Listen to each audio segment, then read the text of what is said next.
감사합니다. 찬양 가운데 귀한 또 은혜 주신 것을 감사합니다. 이 예배 시간에 저희가 믿음으로 주님을 바라보고 믿음으로 말씀을 들을 수 있기를 기도합니다. 말씀의 제목은 내 왕이 내게 임하니입니다. 요절 말씀 5절 말씀 되겠습니다. 같이 한번 읽어볼까요? 시작. 시온 딸에게 이르기를 내 왕이 내게 임하니 그는 겸손하여 낙이 곧 멍에 매는 짐승의 새끼를 타도다 하라 하였느니라. 자, 잠깐 기도하겠습니다. 거룩하신 아버지 하나님, 크고 높고 영원하신 우리 주님을 인하여 참으로 감사합니다. 이 주님께서 정말 육신의 몸을 입으시고 이 땅에 오시고 나귀를 타고 입성하신 것을 감사합니다. 아버지 하나님, 저의 참 영의 눈을 띄워주셔서 이 주님을 바로 알고 또 바로 믿을 수 있도록 도와주시기를 간절하게 기도합니다.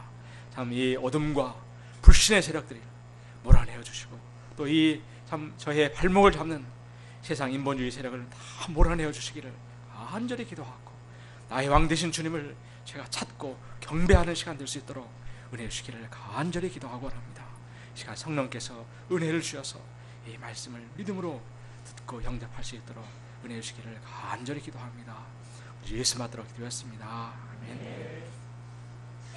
오늘 말씀은 이 땅에 오신 예수님이 어떤 분이신가, 또 우리는 어떤 존재야 되어야 하는가를 가르치는 말씀입니다. 말씀을 통해서 우리 주님을 온전히 바로 할 수 있는 은혜 주시기를 기도합니다.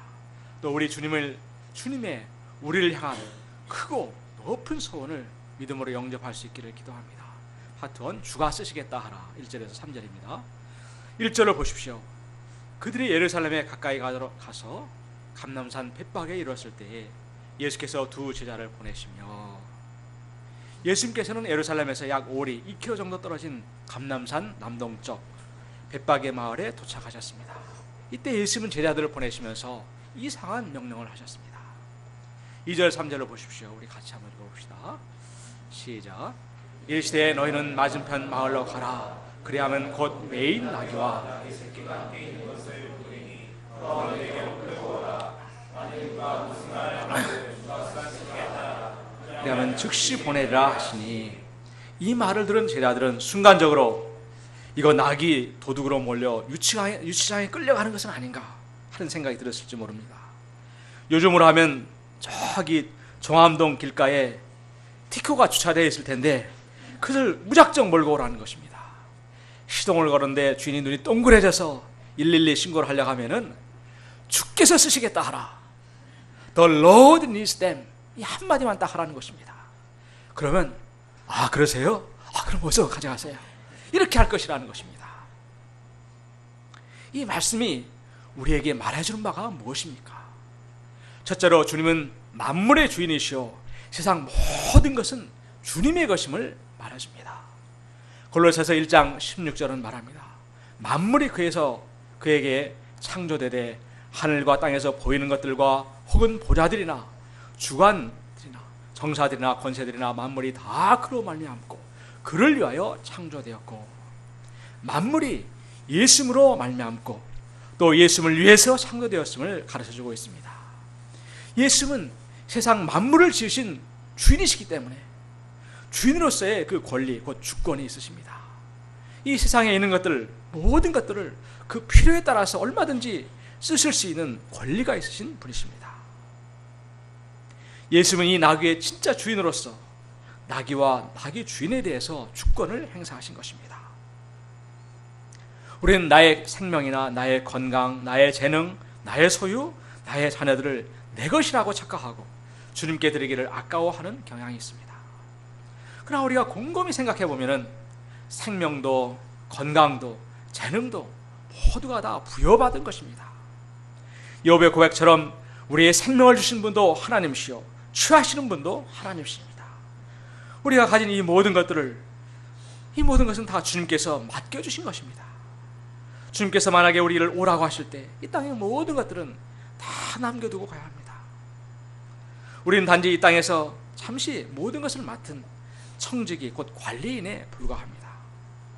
청지기는 주인의 재산을 관리할 특권을 받은 반면에 주인을 위해서 맡은 바 소유를 잘 관리하여서 주인이 필요로 할 때 드려야 할 의무와 책임이 있습니다. 둘째로 주님께 쓰임받는 것이 가장 영광스러운 것입니다.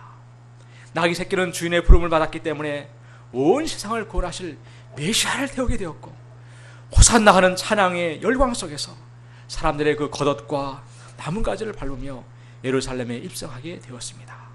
그가 영광스러운 주님을 태웠기 때문에 이 나귀 역사상 가장 영광스러운 나귀가 되었습니다. 만약에 이 나귀가 이 주님의 부름을 받지 못했다면 어떻게 되었을까요? 평생 등에 낑낑대고 짐을 싣고 다니고 채찍이나 맞으며 살다가 죽었을 것입니다. 우리의 인생은 단 한 번뿐입니다. 세상에서 이름을 내며 삐까뻔쩍하는 집에서 호의호식을 하며 살 수 있습니다. 먹고 마시며 육신의 쾌락을 즐기며 살 수도 있습니다. 그러나 전도서는 너는 청년의 때에 너의 창조주를 기억하라. 곧 곤고한 날이 이르기 전에, 나는 아무 낙이 없다고 할 해들이 가깝기 전에 그리하라고 명령하고 있습니다. 또 베드로전서 1장 24절은 그러므로 모든 육체는 풀과 같고 그 모든 영광은 풀의 꽃과 같으니 풀은 마르고 꽃은 떨어진다고 하였습니다. 우리가 육신을 쫓아 살 때, 인생의 결산의 때에 남는 것은 죄에 찌든 더럽고 추한 몸뚱아리만 남게 됩니다. 그러나 우리가 주와 복음 역사를 위하여 드리는 것은 결코 사라지지 않습니다. 영원하신 주님과 함께 영원히 남게 됩니다. 우리는 지난 여름상에서 우리 열공 목자님의 그 누구도 따라갈 수 없는 연기와 춤을 보았습니다. 그 끼가 주님께 드려졌을 때 정말 감동과 은혜가 되었습니다. 생명을 살리는 데 귀히 쓰임받게 되었습니다. 만약에 목자님이 예수님을 만나지 못했더라면 어떻게 되었을까요? 허무와 정욕으로 머리를 빗어넘기고 그 쭉 빠진 노매로 강남의 클럽에서 흔들어댔다고 생각해 보십시오. 우리 미금 사모님과 아이들에게 재앙이 되었을 것입니다. 자매님들은 하나님께서 아담보다 나중에 만드셨기 때문에 참으로 아름답고 섬세합니다. 또 형제가 도저히 흉내를 낼 수 없는 위대한 모성애가 있습니다. 그런데 이를 자기를 위해서 쓰면은 형제를 병들이고 못쓰게 만드는 사단의 도구가 되어버리지만, 이를 주님께 드릴 때 형제를 살리고 키우는 위대한 믿음의 어미요 기도의 어미가 됩니다. 로마서 6장은 말합니다. 6장 13절 우리 다 같이 한 목소리 읽어볼까요? 시작. 또 너희 지체를 불의의 무기로 죄에게 내주지 말고 오직 너희 자신을 죽은 자 가운데서 다시 살아난 자 같이 하나님께 드리며 너희 지체를 의의 무기로 하나님께 드리라. 예, 감사합니다. 파트 2. 내 왕이 내게 임하나니. 4절 5절입니다. 예수님께서 이렇게 나귀 새끼를 타고 예루살렘에 입성하신 것은 이미 500년 전에 선지자 스가랴를 통해서 예언된 일이었습니다. 4절 5절을 보십시오. 같이 한번 읽어보시겠습니다. 시작. 이는 선자를 통하여 하신 말씀을 이루려 하심이라. 일러스되 시온 딸에게 이르기를 내 왕이 내게 임하나니 그는 겸손하여 나귀 곧 멍에 매는. 대개 세상의 왕들은 천군 만마를 거느리고 입성하는데 우리 주님께서는 말이 아니라 나귀, 그것도 나귀 새끼를 타셨습니다. 거의 예수님의 발이 땅에 끌릴 정도이셨을 것입니다. 또 외국의 대통령이 오면 우리가 어떻게 맞습니까? 총검을 든 의장대의 사혈을 받고 축포를 쏘고 군악대가 빵빠레를 올립니다. 그런데 우리 주님은 백성들의 총륜을 가지나무 그 환호를 받았고 무리와 아이들의 호산나 찬양 가운데 입성하셨습니다. 이는 우리 주님께서 왕은 왕이시지만 근본적으로 세상 왕들과 다른 왕이심을 잘 보여줍니다. 첫째로 이 왕은 겸손의 왕이시오 사랑의 왕이 되십니다. 세상 왕들은 힘으로 무력으로 다스립니다. 그래서 지배를 받는 사람들에게 큰 고통과 상처를 줍니다. 예수님 당시에도 가이사는 막강한 로마의 군사력으로 이민족들을 정복하고 다스렸습니다. 불의한 헤롯 왕은 의인 세례 요한의 목을 베었습니다. 마초 대통령이라고 불리던 러시아 대통령은 틈만 나면 이 근육질 몸매를 자랑하였습니다. 그러더니 급기야는 우크라이나 그 사태를 일으켰습니다. 그런데 우리 예수님은 창조주시오 만왕의 왕으로서 가장 높고 영광스러운 분이시지만 자신을 한없이 낮추사 나귀 새끼를 타고 입성하셨습니다.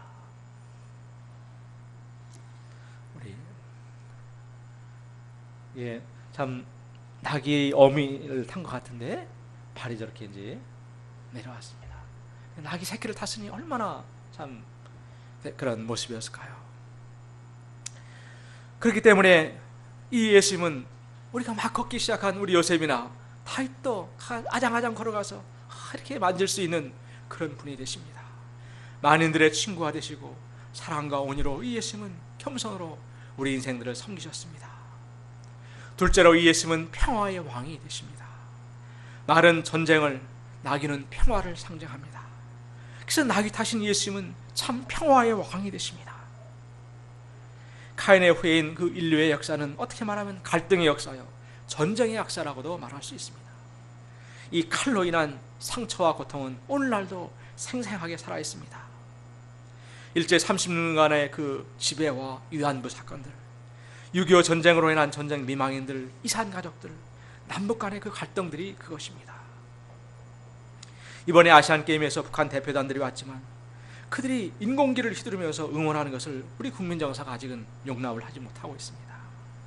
아웅산 그 폭파 사건이나 천안함 피격 사건 등으로 인한 그 받은 아픔과 상처들이 우리 국민들 가운데 있기 때문입니다. 결국은 전체 참여국들의 국기를 개항하지 않기로 했다고 들었습니다. 그런데 이사야서 9장 5절은 이 예수님으로 인해 이루어질 그 놀라운 역사를 이렇게 노래하고 있습니다. 어저에 싸우는 군인들의 신과 피 묻은 겉옷이 불에 섭같이 살라지리니. 섭은 그 뇌를 키울 때 그 지푸로 만든 아주 불이 한번 붙으면 순식간에 타버리는 그런 것을 말합니다. 이는 장차 메시아 예수님을 통해서 이루어질 놀라운 평화의 역사를 말해주고 있습니다. 나귀를 타신 우리 주님은 칼이 아니라 당신의 그 십자가의 피의 희생으로서, 용서로서 화평의 새 역사의 장을 여셨습니다.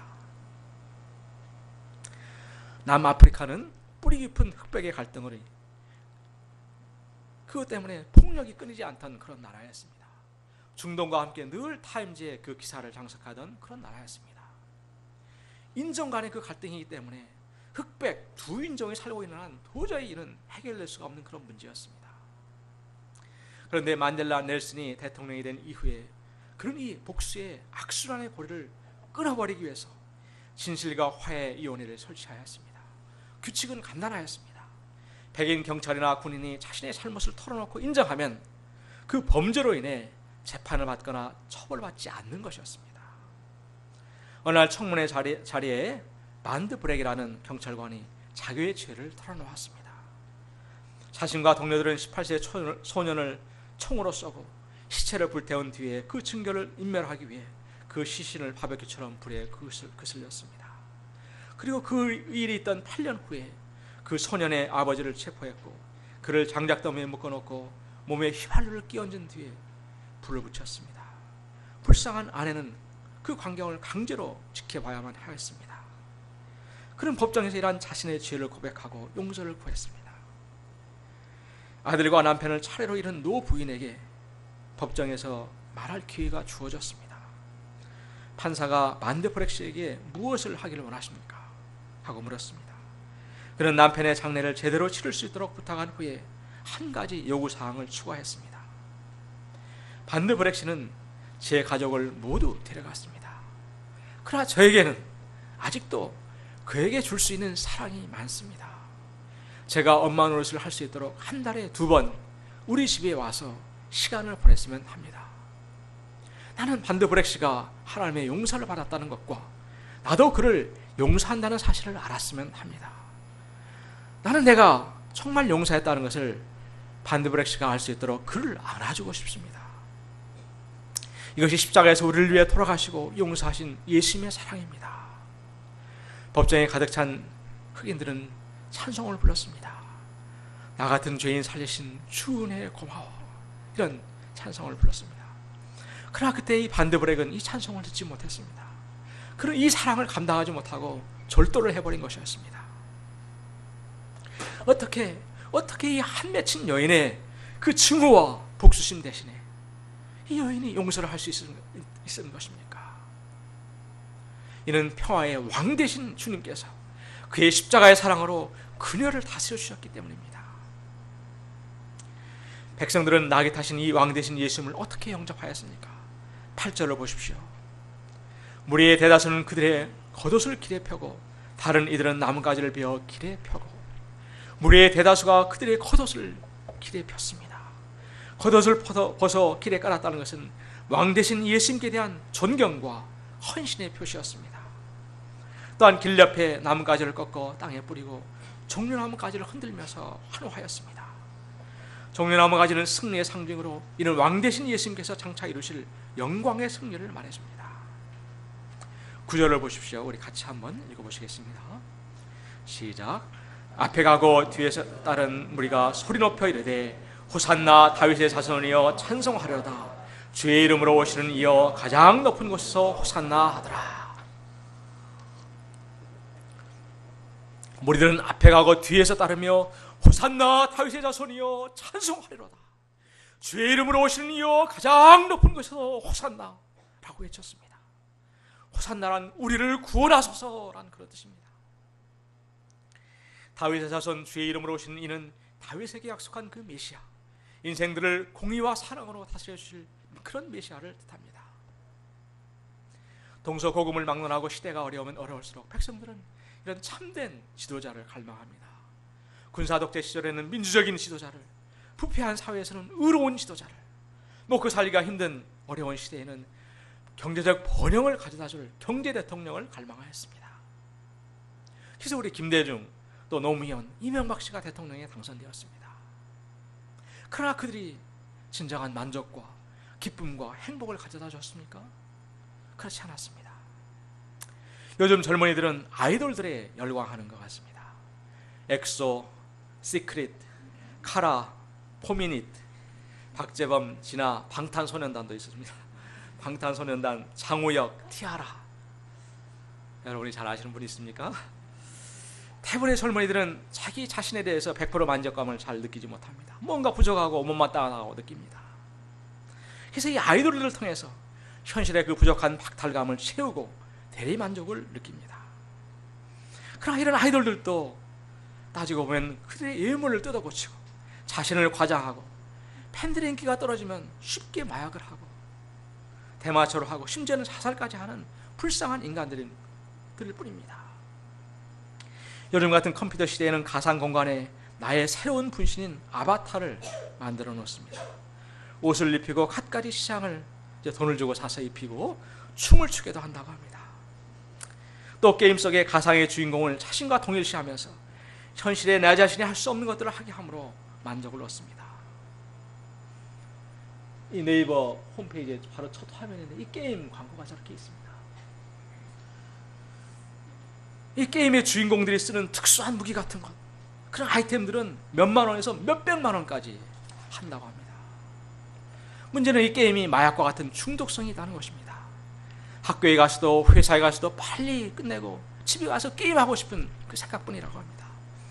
중독에 걸리면 하루라도 게임을 하지 않으면 불안해하고 초조해하며 심하면 우울증, 불면증에 시달리게 되고 현실과 게임을 분간하지 못하고 범죄를 저지르기도 한다고 합니다. 통계에 의하면 온라인 게임으로 범죄에 빠져든 청소년만은 5,000명이나 된다고 합니다. 이게 2006년 통계니까 지금은 훨씬 더 많다고 생각이 됩니다. 이러한 모든 문제는 궁극적으로 인생들이 참 경배의 대상인 하나님을 떠난 죄에서 오는 현상들입니다.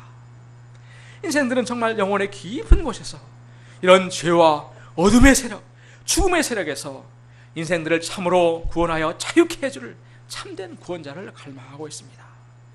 내면의 열등감과 자의식, 운명의 쇠사슬과 허무, 정욕의 세력에서 이 게임들이 우상해서 지금 구원해 주세요 이렇게 외치고 있는 것입니다. 예수님은 이런 인생들을 진정으로 구원해 줄 메시아로, 왕으로 이 땅에 찾아오셨습니다.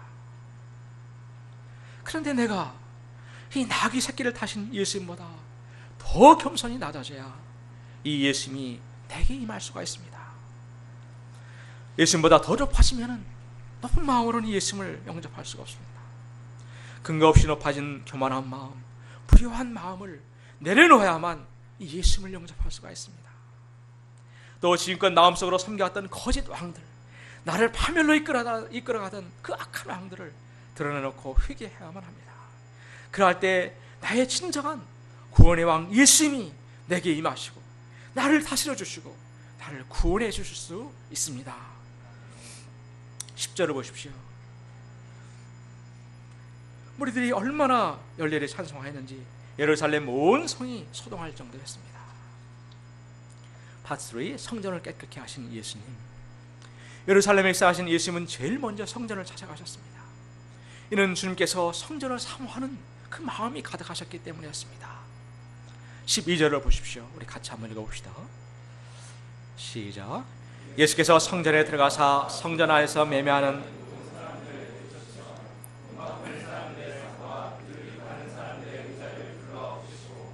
그런데 거기에는 6월절 명절 분위기를 틈타 한몫 버리는 장사치들로 마치 돛대기 시장과 같았습니다. 예수님은 분노하여 장사한 자들을 내어쫓으시고 돈 바꾸는 자들, 비둘기 파는 사람들의 의자를 둘러 엎어버리셨습니다. 나귀 새끼를 타고 입성하신 그 온유하고 겸손하신 예수님께서 왜 이렇게 무섭게 분노하시는 것입니까? 13절을 보십시오.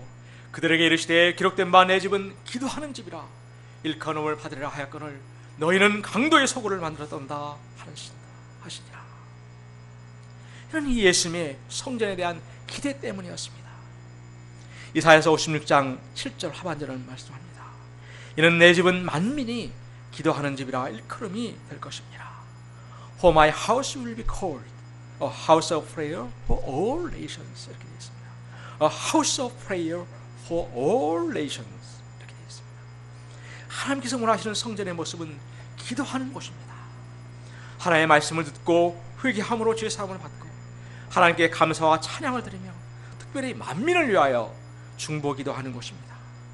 그러므로 성전은 하나님의 말씀과 찬양과 기도 소리가 차고 넘쳐야 합니다. 그런데 당시 예루살렘 성전은 짐승들의 울음소리, 장사치들의 호객소리, 동전 땡그랑거리는 소리로 요란하였습니다. 당시 제사장들은 순례객들이 가져온 희생 제물에 그 짐승들은 흠이 있다고 하여서 퇴짜를 놓았습니다. 그리고 성전 안에서 산 것, 거민이 찍은 것이야만 흠이 없고 안전한 것으로 받아주었습니다. 그런데 이 장사꾼들이 파는 짐승은 무려 10배 이상이나 비쌌다고 합니다. 또 성전세를 내기 위해서 당시 통용되던 로마 화폐를 세겔로 환전할 때 엄청난 환전세를 요구했기 때문에 큰 문제거리가 되었습니다. 이렇게 장사에서 남은 이익금들은 대부분 제사장들의 몫으로 돌아갔다고 합니다. 이처럼 제사장들은 가난한 순례자들의 피를 빨아 착복하였고 성전은 그러한 타락의 온상지가 되어버렸습니다.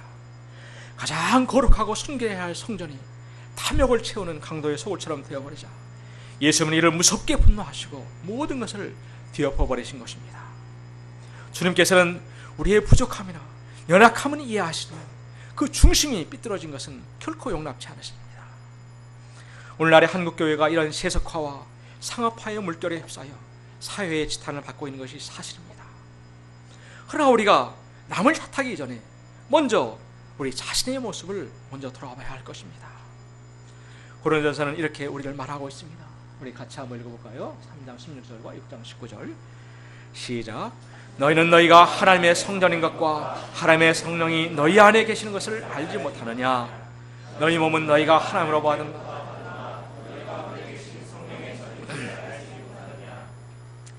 주님의 그 거룩한 보혈로 새롭게 된 우리는 성령께서 거하시는 하나님의 전입니다. 이 전에 어떤 소리들이 들려지고 있습니까? 하나님의 말씀과 기도하는 소리들이가 들려지고 있습니까? 하나님의 그 뜻이 이 땅에 이루어지도록 드리는 기도, 나보다 더 힘든 가운데 있는 이웃들과 세상 만민을 위한 기도 소리가 들려지고 있습니까? 아니면 세상의 물질과 쾌락을 쫓는 소리, 또 나만을 위한 이기적인 기도만이 들린다면 주님께서는 무섭게 진노하실 것입니다. 이 땅의 교회들과 함께 심판을 받게 될 것입니다. 혹자는 내가 당장 힘들어 죽겠는데 무슨 저 이방 백성들 저 멀리 있는 만민을 위해서 기도가 어떻게 나올 수 있는가? 그럴 여유가 없다고 반박할지 모르겠습니다. 60년대 유럽 개척 초기에 이러합니다. 당시 60년대니까 얼마나 가난한 시절이었고 무기의 구호물자를 받던 시절이었습니다. 한 번은 프린트를 하는데 베사라 선교사님이 학생들에게 프린트비를 거두자고 제의하였습니다. 이때 사무엘 선교사님은 가난한 학생들에게 무슨 돈이 있는가? 돈 많은 당신이 내면 어떤가? 이렇게 말하였습니다. 그러나 베사라 선교사님도 굽히지 않았습니다.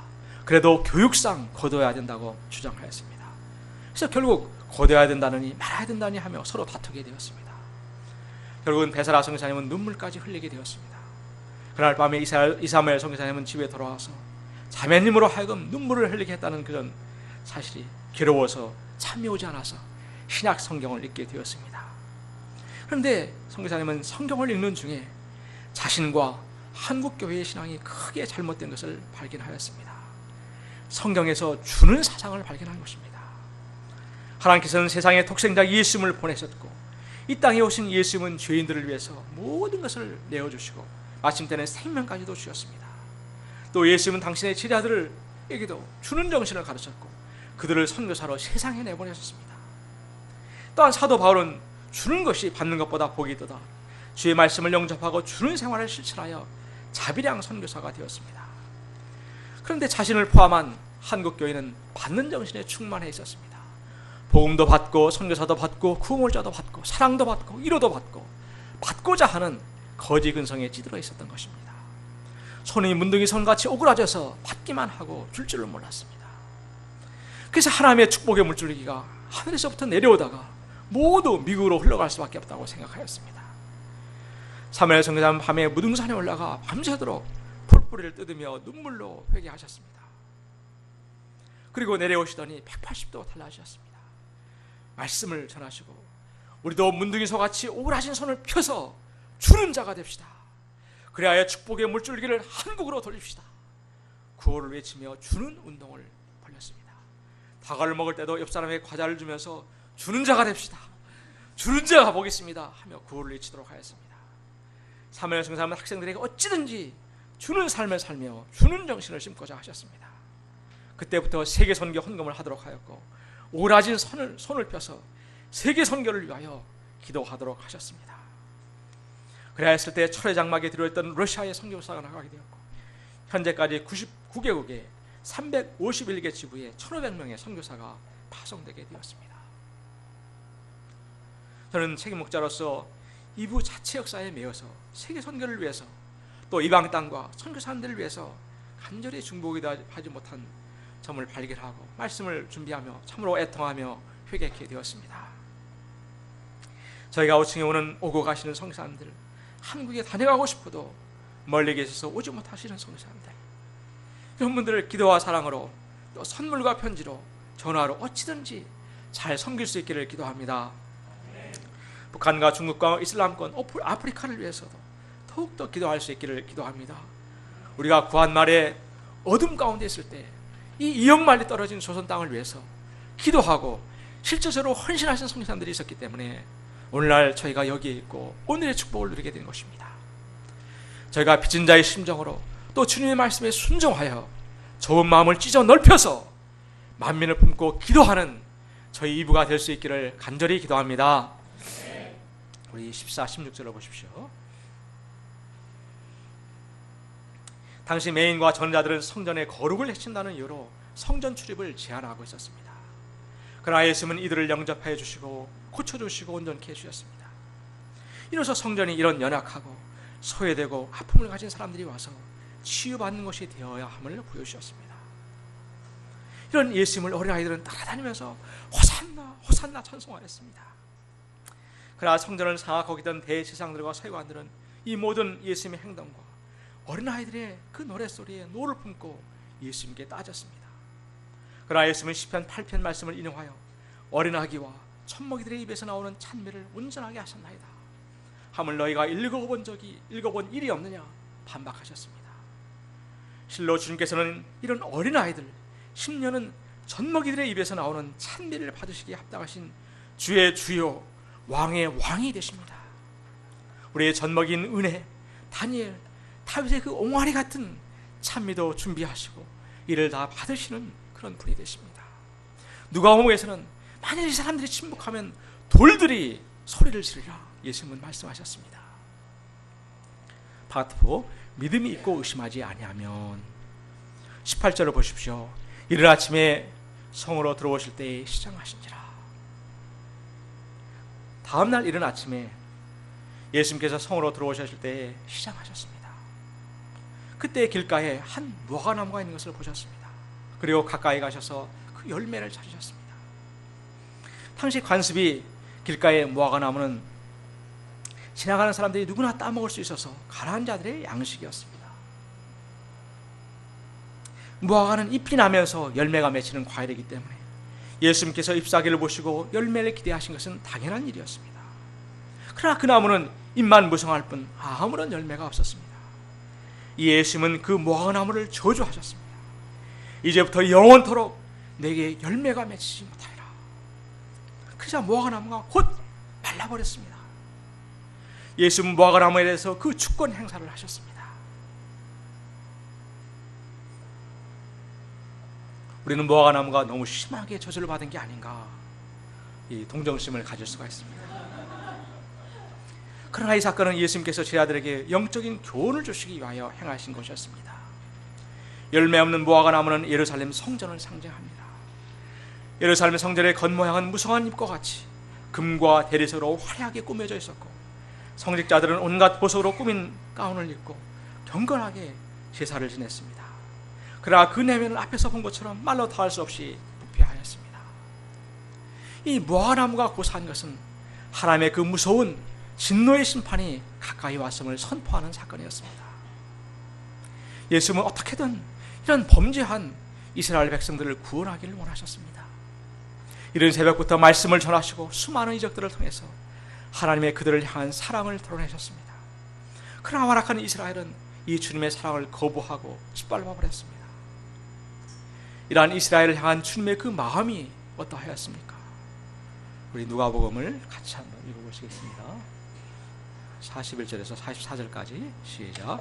가까이 오사 성을 보시고 오시며 이르시되 너도 오늘 평화에 관한 일을 알았다면 좋을 뻔하였거늘 지금 내 눈에 숨겨졌도다. 날이 이를지라 원수들이 토둔을 쌓고 너를 둘러 사면으로 가두고 돌 하나도 도리에 남기지 아니하리니 이는 내가 보살피면 나를 알지 못합니다 하시니라. 그들은 하나님께서 보내주신 구원자 예수님을 거부함으로 그 저주와 심판을 자초하였습니다. 예루살렘은 결국 AD 70년 무서운 심판을 받게 되었습니다. 6만의 로마 대군은 성 주위에 토성을 쌓고 예루살렘을 완전히 포위하였습니다. 성 안의 식량은 바닥이 났고 굶주림을 견디다 못한 백성들은 성 밖으로 도망쳐 나오기 시작하였습니다. 도망쳐 나온 중에 부자들은 금이나 보석을 뱃속에 삼키고 나왔습니다. 탈출에 성공했을 때 배설물과 함께 문 밖으로 나오는 그것을 가지고 살아가기 위해서였습니다. 특히 제사장들은 성전의 귀한 금과 보석을 뜯어서 뱃속에 삼켜가지고 나왔습니다. 그런데 이 사실을 알게 된 로마 군인들은 성에서 탈출해 나오는 사람들, 특히 제사장들을 잡아서 산채로 배를 갈라 뱃속에 든 금과 보석을 찾아냈다고 합니다. 살아남은 자들은 로마 병사들이 하루에 500명씩 십자가에 매달아 죽였다고 합니다. 또 남은 유대인들은 전 세계에 노예로 팔려갔습니다. 젊은 사람들은 이집트 광산에 팔렸고, 건강한 남자들은 로마의 투기장으로 끌려가서 짐승들과 싸우다 그 밥이 되었고, 어린 소년 소녀들은 노예 시장에 보내졌다고 합니다. 너무나 많은 노예들이 시장에 갑자기 나와서 그 값이 폭락하여 거저 데리고 갈 사람이 없어서 많은 노예들이 굶어 죽었다고 합니다. 하나님께 주신 이 모든 은혜와 축복에도 하나님께서 원하시는 열매가 없을 때 우리도 무화과 나무가 저주를 받은 것 같이 주님의 심판을 피할 수 없게 됩니다. 저희가 두렵고 떨림으로 기도하는 가운데 주님께서 원하시는 그 사랑의 열매, 온유의 열매, 믿음의 열매, 생명의 열매들이 맺어가는 자들이 될 수 있기를 간절히 기도합니다. 20절을 보십시오. 제자들이 보고 이상히 여겨서 무화과 나무가 어찌하여 곧 말랐나이까. 영문성에는 how did 이렇게 되어 있습니다. 어떻게 이렇게 됐는가 라는 것입니다. 21절 22절을 보십시오. 우리 같이 한번 읽어보시겠습니다. 시작. 예수께서 대답하여 이르시되 내가 진실로 너희에게 이르노니 만일 너희가 믿음이 있고 의심하지 아니하면 이 무화과 나무에게 된 이런 일뿐 아니라 이 산더러 들려 바다에 던지라 하여도 될 것이요 너희가 기도할 때 무엇인지 믿고 구하는 것은 다 받으리라 하시니라. 무화과 나무를 곧 말려버리는 그 예수님의 능력에 놀라는 제자들에게 예수님께서는 믿음의 능력과 믿음의 기도를 가르쳐 주셨습니다. 우리 앞에 산처럼 버티고 있는 문제들도 믿음이 있고 의심하지 않을 때, 무엇인지 믿고 구할 때 다 받으리라 약속하셨습니다. 당신 눈에 보이는 예루살렘 상대를 기도하는 집으로서의 그 본질을 상실해버리고 심판을 받게 되었습니다. 그러나 이제 예수님 안에서 믿음으로 기도하는 새 길이 열리게 되었습니다. 우리가 산 자체를 바라볼 때는 저것이 어떻게 옮겨질 수 있을까 의심할 수밖에 없습니다. 그러나 전능하신 주님을 바라볼 때, 이 주님께 대한 믿음으로 기도할 때 내가 아니라 주님께서 그 능력으로 산들이 옮겨지는 역사가 일어나게 됩니다. 우리가 믿음으로 구하기 위해서는 내 자신이 먼저 믿음의 사람이 되어야 합니다. 연약하고 자기중심적인 내가 만민을 위하여 기도하는 성전이 될 것을 의심치 말고 믿어야 하겠습니다. 세상적이고 인본적인 양들이 믿음의 사람이요 제자들이 될 것을 믿어야 하겠습니다. 온실 안의 화초처럼 연약하고 철부지신 이세들이 세상을 이기는 담대한 믿음의 용사들이 될 것을 믿어야 하겠습니다. 워싱턴 UF의 제이콥 리 에슬레이 선교사님은 자신의 큰아들 에이브라함 리가 정말 소망이 없던 자였다고 말하였습니다. 그러나 포기치 않고 줄기차게 믿음으로 기도했을 때 그가 변화되어서 지금은 아빠와 함께 주일 예배 말씀을 전한 자가 되었습니다. 또 국무성에 근무하다가 베트남의 선교사요 미국의 대사관 영사가 되어서 파송되게 되었습니다. 정말 주님께서 하신 역사였습니다. 고대 성신여대, 숙대, 철도대가 이 캠퍼스들이 세계를 먹이는 제사장 캠퍼스가 될 것을 믿어 의심치 말아야 되겠습니다. 저희가 이 가을에 주님을 불신한 모든 죄악을 회개하고 도전하여 믿음으로 기도하는 가운데 영광의 승리를 거둘 수 있기를 간절히 기도합니다. 요절 말씀 5절 말씀 읽고 마치겠습니다. 시작. 시온 딸에게를 내 왕이 임하였나니 그는 겸손하여 나귀 곧 멍에 매는 짐승의 새끼를 탔다 하였느니라. 걸어가신 주님, 저의 왕이 되신 것을 참으로 감사합니다. 저희가 참 불신을 회개하고 거짓 왕들을 몰아내고 주님, 이 왕 되신 주님을 제가 영접하고 이 주님의 다스림을 받을 수 있도록 도와주시기를 간절하게 기도합니다. 부자녀은 우리 주 예수 받들어 기도했습니다.